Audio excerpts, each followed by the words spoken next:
Hi guys, അപ്പോൾ നാളെ Valentine's day. അതിന്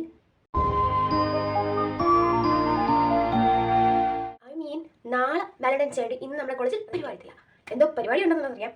സിനിമയൊക്കെ ഉണ്ടെന്നാണ് കേട്ടത്. അപ്പം എന്താ പോയി കാണിക്കാണ്. അപ്പം വെൽക്കം ബാക്ക്. അങ്ങനെ കോളേജിൽ വന്ന് ഒരു ക്ലാസ് ഒക്കെ കഴിഞ്ഞ് നമ്മൾ എടുത്തടി പ്രിയ എന്തോ നാളെ വാലന്റൈൻസ് ഡേ. അതിന്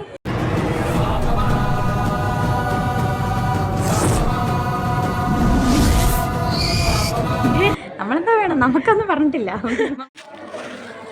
ബ്രോ, ഇതാണ് ഞങ്ങളുടെ കൂട്ടത്തിലെ ആൺകുട്ടി. അപ്പം നമുക്ക് നാളെ വാലന്റൈൻസ് ഡേ ആയതുകൊണ്ട് ഇന്ന് സിനിമയുണ്ട്. മൂവി ഫെസ്റ്റ് സെമിനാർ ഹാളിൽ. ഏത് സിനിമയാണ്? പാണ്ടിപ്പട.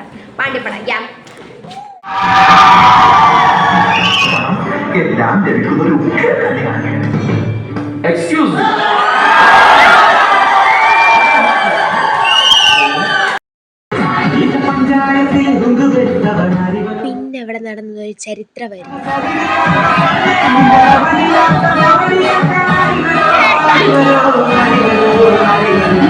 അത് കഴിഞ്ഞ് കോമഡി സീൻസ് ഒക്കെ കഴിഞ്ഞപ്പോഴത്തേക്ക് ഞങ്ങൾ നൈസായിട്ട് അവിടെ നിന്ന് ഇറങ്ങി. ആൻഡ് അത് കഴിഞ്ഞ് ലാസ്റ്റിലുള്ള ക്ലൈമാക്സ് ഒക്കെ നമുക്ക് എല്ലാവർക്കും അറിയാമല്ലോ.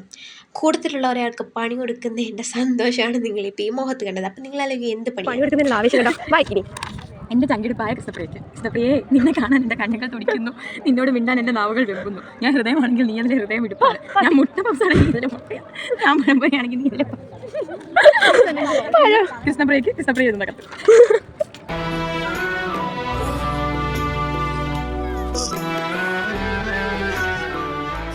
അങ്ങനെ അതൊക്കെ കഴിഞ്ഞ് ഞങ്ങളെല്ലാവരും കുറച്ച് പേര് ഇരുന്ന് പരിതോഷണമൊക്കെ പറഞ്ഞു കഴിഞ്ഞപ്പോഴത്തേക്ക് ലെറ്റർ വായിക്കാൻ വേണ്ടി സ്റ്റാർട്ട് ചെയ്തു. അങ്ങനെ ലെറ്റർ വായിക്കാൻ സ്റ്റാർട്ട് ചെയ്ത് കഴിഞ്ഞപ്പോഴത്തേക്ക് വളരെ അൺഎക്സ്പെക്റ്റഡ് ആയിട്ട് എനിക്കും ഒരു ലെറ്റർ കിട്ടി.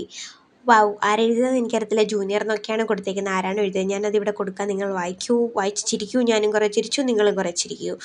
ആൻഡ് ഇതിൻ്റെ ഉടമസ്ഥരായാലും കോണ്ടാക്ട് മീ. ഓക്കെ, അങ്ങോട്ട് എനിക്കറിയണം എൻ്റെ വോയിസ് ഓവർ ഇത്ര ഇഷ്ടപ്പെടുന്ന ആ ജൂനിയർ ആരാണ്. സോ ഉടമസ്ഥരായാലും കോണ്ടാക്ട് മീ. അപ്പോൾ ഇന്നത്തേക്ക് ഇത്രയുള്ളൂ. ഇഷ്ടപ്പെടാൻ like, share, subscribe and follow.